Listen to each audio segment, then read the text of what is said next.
Heute ist der 27.08.2023. Wir sind auf dem Caravan-Salon in Düsseldorf und wir sind am Stand von Euramobil. Jetzt stehe ich vor einem Fiat Ducato. Man sieht es hier eigentlich gar nicht, weil das Logo eben von Euramobil drauf ist. Aber es gibt eben dieses Modell. Ich weiß gar nicht genau, ob es dieses Modell auch mit Mercedes gibt, aber es gibt einige Modelle mit Mercedes und mit ähnlichem Grundriss. Was aber neu ist, sind die Farben vom Interieur, die Polster, die Schränke und so weiter. Es ist alles back to nature. Einfach weil sie es anders machen wollten und wirklich mal neu denken wollten, das ganze Design. Und es kommt sehr, sehr gut an. Er hat es auch sehr schön gesagt vorhin, weil wir haben ein Interview gemacht mit dem Jens von der Marketingleitung, war das, genau.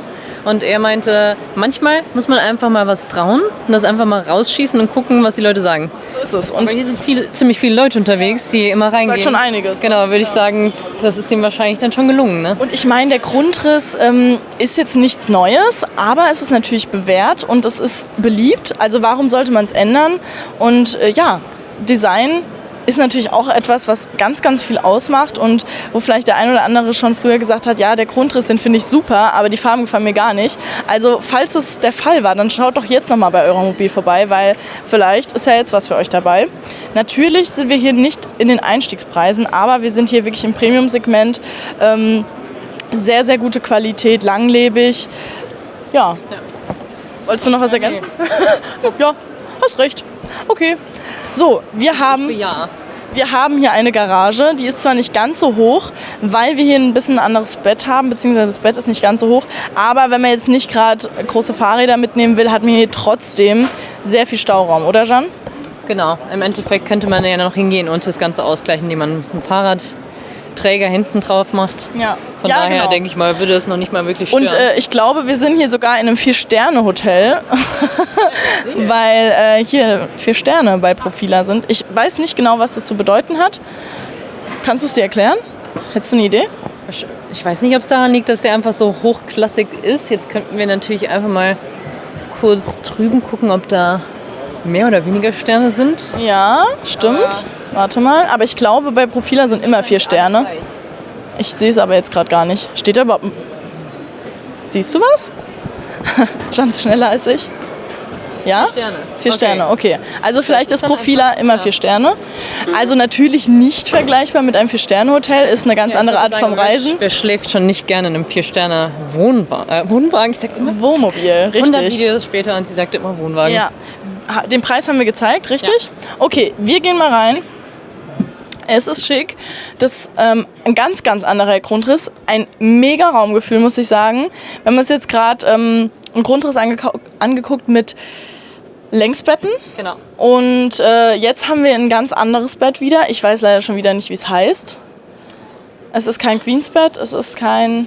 Kann ich dir ehrlich gesagt gar nicht beantworten. Ich habe schon so oft gehört und ich kann es mir nicht merken. Ich will mir jetzt auch gar nicht erstmal drauf. Okay. Ich zeig's euch gleich. Es ist wirklich mal anders als die anderen jetzt nochmal. Ich denke mal, die das uns gucken, werden wahrscheinlich wissen, was es ist, aber das zeigen wir jetzt gleich nochmal. Ich weiß es eigentlich wir machen mal wieder eine ganz tolle Spannungskurve für etwas, was überhaupt nicht spannend ist. Nein, ja, genau. Spannungskurve, die am Ende dann so, oh ja, übrigens, das war das, was wir eigentlich nicht zeigen sollten. Ja. Im Übrigen, was mir persönlich sofort positiv aufgefallen ist, ist diese tolle indirekte Beleuchtung wieder. Jetzt gerade auch hier in den Sitz, das wie sagt man, trennt die Küche immer so schön von der optisch so einfach. Ja. Genau. Und gibt einem so ein richtig schönes Wohngefühl, wenn man das Hauptlicht ausmacht. Ja, ich glaube, Sven würde da jetzt wieder... Ja, du hast mich erinnert. Diesmal hast du mich erinnert, liebe Jan. Ich möchte euch auf jeden Fall bitten, abonniert German Television, damit wir weiter so tolle Videos für euch machen können. Weil, ja, ich meine, von irgendwas müssen wir... Für den Sven habe ich mir ein Post-it auf die Kamera geklebt, was ich mir am besten auf die Stirn kleben sollte, weil es nämlich jetzt 4 Minuten und nicht 3 Minuten. Aber der Sinn dahinter ist, jeder, der sich für unseren Kanal interessiert, genau, und auch nach 3 Minuten noch nicht ausgeschaltet hat, der ist bestimmt auch bereit, jetzt den Kanal zu abonnieren, weil wir haben gar nicht so viele Abonnenten, wir haben ziemlich viele Zuschauer, aber es kostet euch keinen Cent und ihr würdet uns wirklich sehr damit helfen. Und jetzt seid mal ganz ehrlich, im Endeffekt guckt ihr doch sowieso jedes Video. Dann könnt ihr auch gleich erinnert werden. Ja, das so ist super. Ja. Und ihr könnt auch die Erinnerungen ausschalten, mal so ganz nebenbei. Genau. Das kann man auch stumm schalten, aber abonnieren bitte trotzdem. Ja. Und liken, kommentieren natürlich. Ja. Ihr dürft euch austoben. So ist es. Okay, weiter im Text mit der schönen Rundsitzgruppe. Ist es jetzt eine Rundsitzgruppe? Ja, ich glaube schon, oder? Würde ich schon sagen. Fast, ne? Könnte Ja. man so sehen. Und hier auch so ein schwenkbarer Tisch. Darf zu dir. So, und dann kann man sich natürlich auch dann super hier hinsetzen. Aber auch so eine Sitzgruppe, ich finde es so gemütlich. Also gerade für so Campingabende mit Freunden ist es so ideal, weil du kannst hier mit 4, 5, 6 Personen sitzen. Locker easy kann man vielleicht noch hier so ein Höckerchen mit hinstellen. Gar kein Problem, wenn es dann doch mal regnen sollte oder es zu kalt draußen wird oder. Natürlich kann man hier bei diesem Grundriss jetzt nicht so gut das Bett abriegeln sozusagen. Also man hat da nicht so die Privatsphäre. Aber dafür ist das Raumgefühl natürlich einzigartig. Und es ist ein richtig großes Bad nebendran. Das finde ich zum Beispiel auch genial, weil gerade bei so einem Grundriss mit dieser Art von Bett, ich weiß nicht, wie es heißt gerade. Okay, wir zeigen jetzt mal das Bett. Ja, jetzt haben wir es wieder so halb gezeigt. So sieht's aus. Genau. So sieht's aus. So halb. Ich denke mal, dass man auf beiden Seiten noch genug Platz hat, um als längerer, ausgewachsener Mensch drauf zu schlafen. Absolut. Wird wahrscheinlich so um die 1,60 sein, schätze ich mal, in der Breite. 1,40 hätte ich gesagt. Oder 1,40? Ja. Könnte auch sein, ja, stimmt. Also aber hier sieht immer alles so kurz aus, irgendwie, das macht es dann breiter. Könnte auch 1,40 sein. Die Daten, die haben wir ja schon mal abgefilmt, beziehungsweise können wir dann auch noch mal machen. Genau. Aber was wirklich nicht oft ist, dass man so ein breites Bad da noch hat.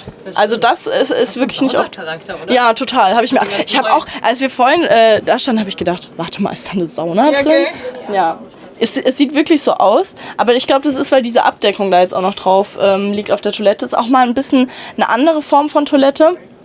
Und ich finde es irgendwie witzig. Also, weil hier vorne ist das Waschbecken, dann habe ich quasi in der Mitte die Dusche, wenn ich das jetzt richtig sehe. Oder, Jan? Ja. So, Moment. Das muss ich kurz mal überlegen. Das rein. Hinten. Warte. Geh rein. Ich bin doch drin. Nee, ganz. Warte. Und dann holst du das hier auch noch raus. So. Ja, dann kommt so ein Knöpfchen. So. Ja, genau. Genau, dann wird das Ganze. Ja, und jetzt bin ich quasi in der Mitte. Bin mir aber nicht ganz sicher. Genau. So, genau. Ja. Ich bin dann in der Mitte vom Bad. Also mit ein bisschen Übung weiß man das dann. So ungefähr. Ja. In der Mitte vom Bad. Das heißt, rechts von mir ist jetzt die Toilette und da auf der anderen Seite ist das Waschbecken. Sieht man echt selten so in der Form, ne? Ja. Finde ich aber eigentlich nicht schlecht. Also man hat halt, wenn man nicht duscht, dann hier super viel Platz und kann sich theoretisch auch mit 2 Personen hier ganz normal bewegen. Richtig cool. Ja, und hier hat man natürlich dann auch noch Stauraum für Zahnputzbecher, sonst was. Und unten natürlich auch noch. Also der Platz ist sehr gut ausgenutzt. Also man vermisst eigentlich echt nichts im Bad. Okay, Jan, hast du keinen Bock mehr auf mich, oder? Vor allem, ich bin hier so voll am Moderieren und du machst einfach so, oh nee, ich mach jetzt einfach mal zu. Simone, weil wir jetzt nicht mehr sehen. Das ist bei die schöne Tür begutachten. Was mir besonders gut hier gefällt, sind diese Doppelschränke, die hier eingebaut haben. Das ist wie so ein richtiger Kleiderschrank, Ja, ne? ja, auf jeden Fall. Ich zeig dir mal. Das hat so einen richtigen Charakter, als ob es zu Hause wäre. Ja, cool. Also da mit so vielen kann man echt Böden. viel mitnehmen. Ja. Auch hier wieder, das kannst du gerade mal zeigen, diese Möbelverbänder, ne? Genau. Die machen das Ganze natürlich nochmal stabiler. Also wirklich, es ist sehr, sehr gute Qualität hier bei Euromobil. Und die gibt es natürlich auch schon ziemlich lange. Ich kann euch jetzt nicht genau sagen, wie lange. Aber am Ende gibt es die nur 2 Jahre und ich sage jetzt, die gibt es schon ewig. Nee, also so ist es auf jeden Fall nicht. Aber die haben einige Untermarken auch für natürlich kleineres Budget. Beziehungsweise gehören zu einer Gruppe. Ja, zu einer Gruppe, genau. Ja, genau. Nicht Untermarken, das war falsch. So, hier den Schrank haben wir noch nicht gezeigt, oder? Ja, der ist auch schick. Den Gell? finde ich auch sehr praktisch. Und, aber meinst du, da fällt manchmal was durch oder so? Kommt drauf an, aber im Prinzip könntest du dir auch, wie bei Ikea zum Beispiel so einen Schubladenschutz kaufen und den dann einfach ausbreiten und dann fällt gar nichts mehr durch. Das Ja, okay. ist auch was ich normalerweise mache, genau. Gut, aber ich sag mal so, das kann man eigentlich auch ganz gut für Töpfe und Pfannen und sowas benutzen. Da hat man ja normal nicht so Kleinzeug, oder ne? Konserven oder irgendwie sowas in der Art, denke ich mal, würde ich das benutzen. Finde ich aber sehr praktisch. Ja, so ist es. Die Schränke haben wir auch noch nicht gezeigt, oder? Irgendwie sind wir gerade voll so gar nicht systematisch vorgegangen, sondern so kreuz und Ja, wir quer. machen das jetzt einfach mal von hinten. Ja, einfach mal dahin und dann wieder zurück und wieder vor. Okay. So, ich komme besser dran gerade. Aber wirklich auch relativ tiefe Fächer. Also ich finde, man kann hier echt einiges verstauen, ne? Ja. Also es ist ein klassisches Zwei-Personen-Fahrzeug. Ich bin mir nicht ganz sicher, vielleicht kann man die Sitzgruppe hier vorne noch zu einem Bett umbauen. Könnte ich mir vorstellen. Ja, könnte ich mir auch vorstellen. Eventuell noch so, wenn man den hier nach unten parkt, Ja. dass man dann da noch was verstauen kann. Einen Menschen verstauen kann, genau. Leichen verstauen kann. Okay, Jan will irgendwelche Leichen verstauen. Ich zeige jetzt mal lieber, bevor wir hier zu tief ins Detail gehen, weil er will lieber den Gefrier, Und die das Leichen haben wir noch im Gefrierfach. Keller vergraben. Ach so. Das heißt, Oder wenn hier wir- im Doppelboden. Genau, das wollte ich gerade, das war das Stichwort. Okay. Ja, auch geräumig. Ja. Absolut. Hier könnte ihr Doppelbodenfach sein. Sicher, Jan? Soll ich wirklich reinschauen? Ja, ich glaube, das müsste es sein. 1, 2 oder 3. Ja, Ein bisschen Platz ist. genau. Da kann man dann Hundespielzeug reintun. Da kann man dann die Wertpapiere reinmachen. Sachen.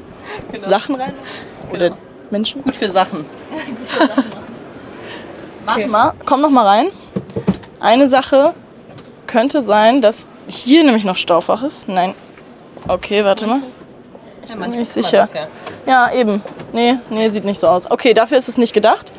Aber wir haben ja hier drunter auch noch eine Garage, ne? Das darf man ja auch nicht vergessen.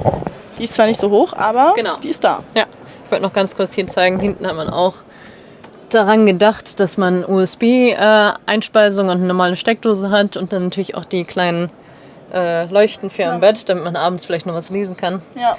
Und ich finde auch, das Polster macht es wieder super wohnlich und gemütlich. Und Fenster finde ich auch sauhübsch. Also da kann man dann abends auch noch mal rausgucken. Ist auch vor allem sehr groß, ne, das Fenster. Ja, das habe ich mir auch gerade gedacht, genau. Ja. Das fast jetzt wird man dann draußen schlafen. Ja. Aber Nee, ein sehr, sehr schönes Design. Doch, gefällt mir sehr gut. So, wir haben es gezeigt. Wir gehen noch mal kurz raus, zeigen vielleicht noch mal den Preis, die technischen Daten. Wir haben ja jetzt auch schon den Mercedes gezeigt. Wir zeigen euch auch noch einen anderen Grundriss. Genau, bevor wir es dann nicht erwähnt haben, das Ganze ist auf einer Länge von 6,99 Meter. Oh, sehr gut, dass du sagst. Genau. 2,32 Meter breit und 2,86 Meter hoch. Genau, das Ganze auf dem Fiat aufgebaut, Fiat-Chassis. Ja, ich glaube, wir haben alles gesagt. So, vielen, vielen Dank fürs Einschalten und hoffentlich bis bald.